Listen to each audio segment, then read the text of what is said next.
தேனி மாவட்டம் ஆண்டிப்பட்டி அருகே உள்ள வைகை அணை மதுரை, தேனி, திண்டுக்கல், சிவகங்கை, ராமநாதபுரம் ஆகிய 5 தென் மாவட்டங்களின் பாசனத்திற்கும் குடிநீருக்கும் ஆதாரமாக விளங்கி வருகிறது. 71 அடி உயரமுள்ள வைகை அணையின் நீர்மட்டம் 69 அடியாக உயர்ந்ததை அடுத்து மதுரை, தேனி, திண்டுக்கல், சிவகங்கை, ராமநாதபுரம் மாவட்டங்களுக்கு 3வது வெள்ள அபாய எச்சரிக்கை விடப்பட்டது. மேலும் அணைக்கு வரும் நீர்வரத்து 13,145 கன அடியாகவும் நீர் இருப்பு வினாடிக்கு 5,579 மில்லியன் கன அடியாகவும் நீர் வெளியேற்றம் வினாடிக்கு 3,129 கன அடியாகவும் உள்ளது. செங்கல்பட்டு மாவட்டம் கூடுவாஞ்சேரி அடுத்த காயரம்பேடு ஊராட்சியில் உள்ள பாண்டியன் கராத்தே மற்றும் சிலம்பம் அகாடமி பயிற்சி பள்ளியின் சார்பில் 150 பள்ளி மாணவ மாணவிகளுக்கு கராத்தே மற்றும் சிலம்பம் பயிற்சி அளிக்கப்பட்டு வருகிறது. இதில் பயிற்சி முடித்த 150 மாணவ மாணவிகளுக்கு பெல்ட் மற்றும் பாராட்டுச் சான்றிதழ் வழங்கும் விழா கூடுவாஞ்சேரி அடுத்த காயரம்பேடு ஊராட்சிக்கு உட்பட்ட விஷ்ணுபிரியா நகரில் உள்ள அகாடமி வளாகத்தில் நடைபெற்றது. கராத்தே பயிற்சி பள்ளி நிறுவனர் பாண்டியன் தலைமையில் நடைபெற்ற இந்நிகழ்ச்சியில் சிறப்பு அழைப்பாளராக மன்சூரியா குங்ஃபு தேசிய தலைவர் மல்லை சத்யா கலந்து கொண்டு கராத்தே மற்றும் சிலம்பம் பயிற்சி முடித்த 150 மாணவ மாணவிகளுக்கு பெல்ட் மற்றும் பாராட்டு சான்று ஆகியவற்றை வழங்கி சிறப்புரையாற்றினர். தென்காசி மாவட்டத்தின் மேற்கு தொடர்ச்சி மலைப்பகுதியில் அமைந்திருக்கும் குற்றால அருவிகளில் நேற்று முன்தினம் முதல் நீர்வரத்து அதிகரித்து வெள்ளப்பெருக்கு ஏற்பட்ட நிலையில் சுற்றுலாப் பயணிகள் பாதுகாப்பு கருதி தடை விதிக்கப்பட்டது. இந்நிலையில் நேற்று இரவு முதல் மழையின் தாக்கம் குறைந்ததால் குற்றால அருவிகளில் வெள்ளப்பெருக்கு படிப்படியாக குறையத் தொடங்கியுள்ளது. இருப்பினும் மெயின் அருவி பகுதியில் ஏற்பட்ட காற்றாற்று வெள்ளப்பெருக்கினால் மெயின் அருவி மேல் பகுதியில் இருந்து மரத்துண்டுகள், பாறைகள் மற்றும் மண் அடித்து வரப்பட்டுள்ளது. மேலும் அருவி பகுதியில் அமைக்கப்பட்டிருந்த சுவர் மற்றும் தரைக்கல்களுடன் சேதமடைந்து காணப்படுகிறது.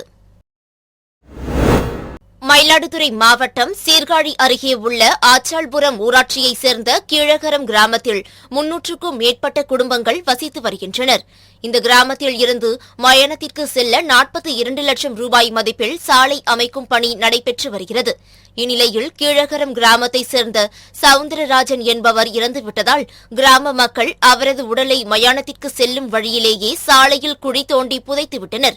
இதுகுறித்து சீர்காழி வட்டாட்சியர் இளங்கோவன் விசாரணை மேற்கொண்டு வந்த நிலையில் இறந்தவரின் சடலத்தை சாலையில் பள்ளம் தோண்டி புதைத்த சம்பவம் பரபரப்பை ஏற்படுத்தியுள்ளது. சீர்காழி தாலுகா ஆச்சாள்புரம் கீழாகரத்தில் இருக்கும் பஞ்சாயத்துல உள்ள பிரசிடண்ட் எங்கள் ஊருக்கு குடிநீர் வசதி, வீடு வசதி, எதுவுமே ரோட்டு வசதி எதுவுமே செய்யவே இல்லை. எங்களுக்கு கொடுத்த சுடுகாட்டில் சுடுகாடு கொடுத்தாங்க. அது பணம் பதிக்க தான் கொடுத்தாங்க. அந்த சுடுகாட்டில் இவங்க எல்லாம் சேர்ந்து அவங்களா ஏற்பட்டு சுடுகாட்டை ரோடு போட்டுட்டாங்க, யாருக்கிட்டையும் சொல்லாத. திரும்பி நாங்கள் அதை ஊர் மூலியத்தில் அந்த ரோட்டை தடுத்து உடனே மறைக்கும் போது உடனே போலீஸு தாசில்தார்லாம் வந்தாங்க. மேப்பை பார்த்தாங்க. பார்த்ததுக்கு இந்த சுடுகாட்டில் ரோடு போட அதிகாரம் கிடையாதுன்னு தாசில்தார் சொல்லிட்டு போயிட்டாரு. சொல்லிட்டு போனதும் போலீஸும் போயிடுச்சு. அதோட நாங்கள் பணத்தை வச்சு புதைச்சிட்டோம். புதைச்ச பிறகு திரும்பி அந்த ரோட்டை ஆக்கிரமிப்பு பண்ணணும்னு பண்ணுறாங்க. அதுக்குள்ளது மேல இடத்துல அதை தடை பண்ணணும். எங்களுக்கு சுடுகாடு 1 ஏக்கருக்கு அளந்து இடம் போட்டு கொடுக்கணும். ராணிப்பேட்டை மாவட்டம் அரக்கோணம் அருகே மகேந்திரவாடி ரயில் நிலையத்திற்கு ஜோலார்பேட்டையில் இருந்து காட்பாடி மார்க்கமாக ரேணிகுண்டா செல்லும் சரக்கு ரயில் வந்துள்ளது. அப்போது லூப்லைன் வழியாக வரும்போது சரக்கு ரயிலின் கடைசி காடுபேட்டையில் 4 சக்கரங்கள் தண்டவாளத்தை விட்டு விலகி தடம் புரண்டு விபத்துக்குள்ளானது. சரக்கு ரயில் லூப்லைன் வழியாக வரும்பொழுது தண்டவாளத்தில் இருந்து சக்கரங்கள் தடம் புரண்டதால் அப்பகுதியில் சிறிது பரபரப்பு ஏற்பட்டது. விருதுநகர் மாவட்டம் ராஜபாளையம் அருகே உள்ள சொக்கநாதர் புத்தூர் பகுதியில் இருந்து இனாம் கோவில்பட்டிக்கு செல்லும் சாலையில் பாலம் அமைக்கும் பணி நடைபெற்று வருகிறது. இதனால் தற்காலிக பாலம் அமைத்து அப்பகுதியில் இருந்து விவசாயத்திற்கு செல்லக்கூடிய விவசாயிகள், விவசாய கூலி தொழிலாளர்கள், தளவாய்புரம் பகுதியில் செயல்படக்கூடிய கார்மெண்ட்ஸ் தொழிலாளர்கள் பயன்படுத்தி வந்தனர். இந்நிலையில் நேற்று முன்தினம் பெய்த மழையின் காரணமாக அனைத்து கண்மாயிலும் நீர்வரத்து அதிகரித்ததால் தரைப்பாலம் சேதமடைந்தது.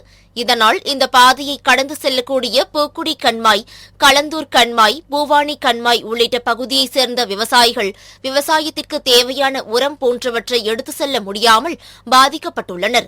எனவே உடனடியாக மாவட்ட நிர்வாகம் தற்காலிக பாலத்தை சரி செய்து போக்குவரத்திற்கு வழி செய்ய வேண்டும் என்று விவசாயிகள் கோரிக்கை விடுத்துள்ளனர்.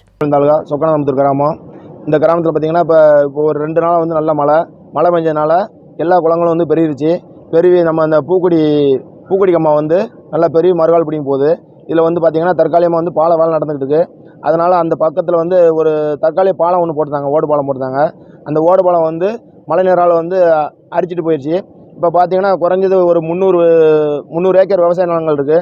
அந்த 300 ஏக்கருக்குள்ள விவசாய நிலங்களுக்கு உரம், உப்பு, மருந்தடிக்கிறதுக்கு இந்த மாதிரி போகக்கூடிய சூழ்நிலை வந்து இருக்குது. அப்போ போகக்கூடிய இது பூராமே வண்டியில் பூராமல் எங்கேயாவது நிப்பாட்ட வேண்டியிருக்கு. நிப்பாட்டிட்டு தலையில் தான் ஜமந்து கொண்டு போக வேண்டிய இருக்குது. இதுலேயும் பார்த்திங்கன்னா ஒரு கிட்டத்தட்ட ஒரு 100 வண்டிக்கு மேலே இந்த கார்மெண்ட்ஸில் உள்ள வண்டிகள் எல்லாமே இந்த பாதையில் தான் வந்துக்கிட்டு இருந்துச்சு. இப்போ அதுவும் பார்த்திங்கன்னா இந்த பாலம் போனதுனால வர முடியாத சூழ்நிலை உண்டு. இப்போ இதுவரைக்கும் சேர்மனோ ஒரு எம்எல்ஏவோ இந்த பகுதியில் உள்ள பிரசிடெண்ட்டோ யாருமே இதை வந்து கண்டுக்கிடவே செய்யலை. அதே மாதிரி பார்த்திங்கன்னா இதை உடனே சரி செஞ்சு எங்களுக்கு வந்து கொடுத்தா தான் நாங்கள் வந்து விவசாய இடங்களுக்கு போகிறதுக்கு நல்லாயிருக்கும். அரசு உடனே கவனத்துக்கு கொண்டு இந்த பாதையை வந்து எங்களுக்கு அமைச்சு கொடுக்குமாறு உங்களை கேட்டுக்கொள்கிறோம். தூத்துக்குடி, திருநெல்வேலி உள்ளிட்ட மாவட்டங்களில் மழை வெள்ளத்தால் பாதிக்கப்பட்ட மக்களை மீட்கும் பணியில் தேசிய மற்றும் மாநில பேரிடர் நிவாரணக் குழுக்கள் ஈடுபட்டு வருகின்றனர். இந்நிலையில் திருச்சி மாநகராட்சியில் இருந்து தூத்துக்குடி மழை வெள்ள நிவாரணப் பணிக்காக தூய்மை பணியாளர்கள், பொறியாளர்கள், உதவி செயற்பொறியாளர்கள், தொழில்நுட்ப வல்லுநர்கள் என 300க்கும் மேற்பட்டோர் பேருந்து மூலம் புறப்பட்டு சென்றனர். மேலும் கனரக வாகனங்களும் அனுப்பி வைக்கப்பட்டுள்ளது. கடலூர் மாவட்டம் விருத்தாச்சலம் அருகே சின்ன கண்டியாங்குப்பம் கிராமத்தைச் சேர்ந்தவர் விஜய். இவர் தனது இருசக்கர வாகனத்தை வீட்டின் அருகே நிறுத்தி வைத்துவிட்டு சென்றுள்ளார். பின்னர் திரும்பி வந்து பார்க்கையில் தனது இருசக்கர வாகனம் காணாமல் போனதைக் கண்டு அதிர்ச்சியடைந்த அவர் விருத்தாச்சலம் காவல் நிலையத்தில் புகார் அளித்துள்ளார். இதனிடையே விஜயின் இருசக்கர வாகனத்தை பெரிய கண்டியாங்குப்பம் அருகே இளைஞர் ஒருவர் ஓட்டி சென்றதை பார்த்த விஜயின் நண்பர்கள் பொதுமக்கள் உதவியுடன் அந்த இளைஞரை பிடித்து விசாரித்தபோது முன்னுக்கு பின் முரணாக பதிலளித்துள்ளார். இதனால் கோபமடைந்த அவர்கள் தர்ம அடி கொடுத்து விசாரித்ததில் அவர் பண்ருட்டி அடுத்த காடாம்புலியூரை சேர்ந்த வீரமணி கண்டகன் என்பது தெரியவந்தது. இதனையடுத்து தகவல் அறிந்து வந்த போலீசார் அந்த இளைஞரை காவல் நிலையம் அழைத்து சென்று விசாரணை மேற்கொண்டு வருகின்றனர். திமுகவின் முன்னாள் பொதுச் செயலாளர் பேராசிரியர் அன்பழகனின் 102வது பிறந்தநாள் விழாவை முன்னிட்டு திருப்பூர் குமரன் நினைவகம் முன்பாக அலங்கரித்து வைக்கப்பட்டிருந்த அவரின் திருவுருவப் படத்திற்கு திமுகவினர் மாலை அணிவித்து மலர் தூவி மரியாதை செலுத்தினர். அதனைத் தொடர்ந்து திருப்பூர் பூங்கா சாலையில் உள்ள தனியார் திருமண மண்டபத்தில் கலைஞரின் புகைப்பட கண்காட்சியை திமுக அமைப்பு செயலாளர் RS பாரதி திறந்து வைத்தார்.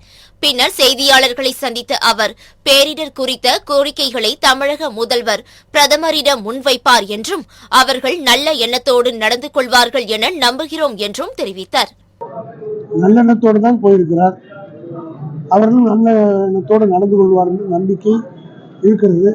நடந்தால் அவர்களுக்கு மழை வெள்ள பாதிப்புகள் குறித்து இன்னைக்கு ஆளுநர் ஒரு ஆய்வுக் கூட்டம் ஏற்பாடு பண்ணியிருக்காரு. அரசு இல்லாம ஆளுநர் ஒரு ஆய்வுக் கூட்டம் ஏற்பாடு பண்ணியிருக்காரு.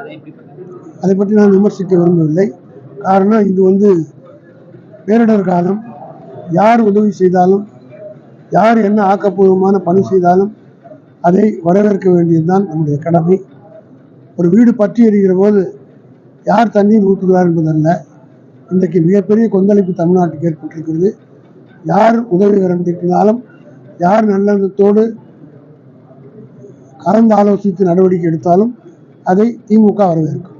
ஏற்கனவே நிதி கேட்டிருந்தாங்க மத்திய அரசிடம். அதுல குறிப்பிட்ட நிதி தான் கொடுத்துருக்காங்க.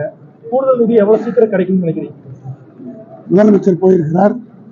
முதலமைச்சரும் பிரதமரும் பேசிய பிறகு நாளை தினம் சென்னை திரும்புகிற முதலமைச்சர் கூட எல்லாம் சந்திப்பார், பேட்டி கொடுப்பார். விருதுநகர் மாவட்டம் ஸ்ரீவில்லிபுத்தூர் அருகே உள்ள கோட்டையூர், ரெங்கபாளையம், மாத்தூர், சுந்தரபாண்டியம், கோமாப்பட்டி, வத்தரா இருப்பு ஆகிய பகுதிகளில் விவசாயிகள் அட்சய பொன்னி நெல் பயிர்கள் அதிகமாக பயிரிட்டுள்ளனர். இந்நிலையில் மரிக்காலங்காத்தான் குளம், துளுக்கப்பட்டி, கண்மாய் குளங்கள் முறையாக தூர்வாரப்படாததால் மழைநீர் வெளியே செல்ல வழியின்றி வயலுக்குள் புகுந்ததால் நெல் நாற்றுகள் தண்ணீரில் மூழ்கி சாய்ந்து அழுகும் சூழ்நிலை உருவாகியுள்ளது. இதனால் வாழ்வாதாரம் பாதிக்கப்பட்டுள்ளதாகவும், மீண்டும் நாற்றுகள் நட்டு நெல் அறுவடை செய்ய முடியாத சூழ்நிலை ஏற்பட்டுள்ளதாகவும் அப்பகுதி விவசாயிகள் வேதனை தெரிவிக்கின்றனர். எனவே பாதிக்கப்பட்டுள்ள விவசாயிகளுக்கு தமிழக அரசு உரிய இழப்பீடு வழங்க வேண்டும் என்றும் அப்பகுதியில் உள்ள நீர்நிலைகளை முறையாக தூர்வார வேண்டும் என்றும் கோரிக்கை விடுத்துள்ளனர். நெல்லை, தூத்துக்குடி, தென்காசி, கன்னியாகுமரி ஆகிய மாவட்டங்களில் கனமழை பெய்து வருவதால் தாழ்வான பகுதியில் வெள்ள பாதிப்பு ஏற்பட்டுள்ளது. இந்நிலையில் வெள்ளத்தால் பாதிக்கப்பட்டுள்ள மக்களை மீட்ட மீட்புப் படையினர் அவர்களை நிவாரண முகாம்களில் தங்க வைத்து வருகின்றனர். இந்நிலையில் மழை வெள்ளத்தால் பாதிக்கப்பட்ட மக்களுக்கு செங்கல்பட்டு மாவட்டம் தாம்பரம் மாநகராட்சி சார்பில் நேற்று முதல் கட்டமாக 2 லாரி மூலம் அரிசி, ரஸ்க், சேமியா, பிஸ்கெட், ரவை, சோப்புகள், நாப்கின், பெட்ஷீட் உள்ளிட்ட நிவாரணப் பொருட்கள் அனுப்பி வைக்கப்பட்டது. இதனைத் தொடர்ந்து இன்று 2ஆம் கட்டமாக திருநெல்வேலிக்கு நிவாரணப் பொருட்கள் அனுப்பி வைக்கப்பட்டது. தாம்பரம் சட்டமன்ற உறுப்பினர் SR ராஜா மற்றும் மாநகராட்சி மண்டல குழு தலைவர்கள் இந்திரன் ஆகியோர் வாகனத்தை கொடியசைத்து அனுப்பி வைத்தனர். 2 தினங்களாக தென்காசி, கன்னியாகுமரி, திருநெல்வேலி, தூத்துக்குடி போன்ற பகுதியில் மிகப்பெரிய மழை அங்கே பெய்து கொண்டிருக்கின்றது. தமிழகத்தினுடைய முதலமைச்சர் அவர்கள்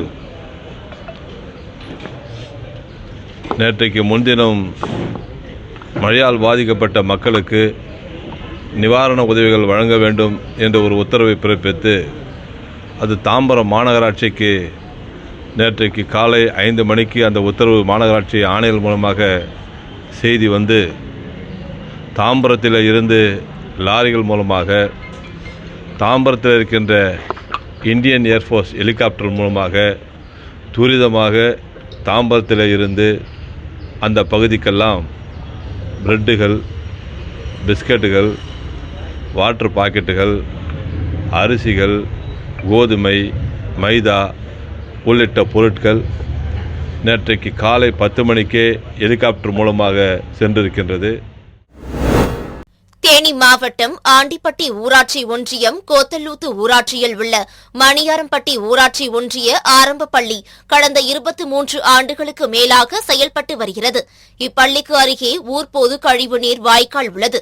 தற்போது கடந்த 2 நாட்களாக தொடர்ச்சியாக மழை பெய்ததால் சாக்கடை நீர் மழைநீரில் கலந்து பள்ளி வளாகத்தில் நிரம்பியிருக்கிறது. இதனால் சுகாதாரக்கேடு ஏற்பட்டு மாணவ மாணவிகளுக்கு நோய் தொற்று ஏற்படும் அபாயம் உள்ளதால் ஆண்டிப்பட்டி ஊராட்சி ஒன்றிய நிர்வாகம் உடனடியாக தலையிட்டு கழிவுநீர் வாய்க்காலை தூர்வார வேண்டும் என்று அப்பகுதி மக்கள் கோரிக்கை விடுத்துள்ளனர். நெல்லை மாவட்டம் பத்தமடை அருகே கொழுமடை கிராமத்தில் செல்லையா என்ற முதியவர் தோட்டத்தில் தங்கிக் கொண்டு 20க்கும் மேற்பட்ட ஆடுகளை வளர்த்துக் கொண்டு வந்துள்ளார். இந்நிலையில் 17ஆம் தேதி இரவிலிருந்து பெய்த கனமழையின் ஆடுகள் வெள்ளத்தில் அடித்து செல்லப்பட்டுள்ளது. இந்நிலையில் மரத்தின் மீது ஏறி அமர்ந்த முதியவர் கடந்த 39 மணி நேரமாக உணவு, தூக்கமின்றி தவித்து வந்துள்ளார். இதுகுறித்து செல்லையாவின் மகன் கொடுத்த தகவலின் பேரில் SDPI கட்சியின் நெல்லை புறநகர மாவட்ட தலைவர் கோட்டூர் பீர் மஸ்தான் தலைமையில் 15 மீட்புப் படை வீரர்கள் மரத்தின் மீது சிக்கி தவித்த முதியவரை மீட்டு குடும்பத்தினரிடம் ஒப்படைத்தனர். சேலத்தில் ஆயுட்கால வரி விதிப்பை உடனடியாக கைவிடக் கோரி சேலம் மாவட்ட உரிமைக்குரல் ஓட்டுநர் தொழிற்சங்கம் சார்பில் கோட்டை மைதானத்தில் கண்டன ஆர்ப்பாட்டம் நடத்தப்பட்டது. சங்கத்தின் மாவட்ட செயலாளர் வெங்கடேசன் தலைமையில் நடைபெற்ற இந்த ஆர்ப்பாட்டத்தில் தனியார் இலகுரக வாகனங்களை சுற்றுலா வாகனமாக பயன்படுத்துவதை தடுக்க கோரியும் காலாவதியாக சுங்கச்சாவடிகளை உடனடியாக அகற்றக் கோரியும் அவர்கள் கோஷங்களை எழுப்பினர்.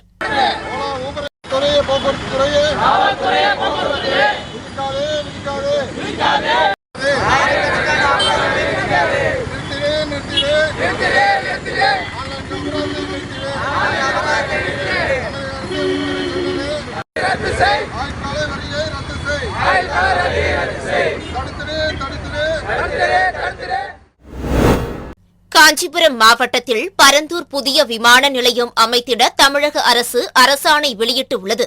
இதற்கு எதிர்ப்பு தெரிவித்து திமுக அரசு அளித்த தேர்தல் வாக்குறுதியை பின்பற்ற கோரியும் மக்கள் வாழ்வாதாரம், விளைநிலம், ஏரிகள், விவசாயம் உள்ளிட்ட வாழ்வாதாரம் பாதுகாத்திட கோரியும் 13 கிராம விவசாயிகள், பொதுமக்கள் பரந்தூர் வட்டார விவசாயிகள் வாழ்வாதார பாதுகாப்பு குழு சார்பில் மாவட்ட ஆட்சியர் அலுவலகம் எதிரே பெருந்திரள் ஆர்ப்பாட்டத்தில் ஈடுபட்டனர்.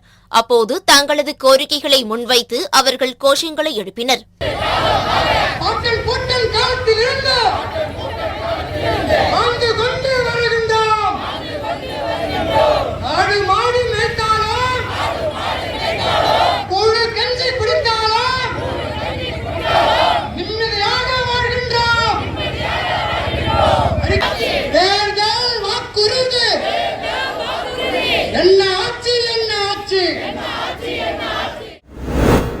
திண்டுக்கல் மாவட்டம் பழனி தேரடி பகுதியில் உள்ள மல்லி மடத்தில் 7, 8, 9, 10 ஆகிய வார்டுகளுக்கான மக்களுடன் முதல்வர் குறைதீர்ப்பு முகாம் நடைபெற்றன.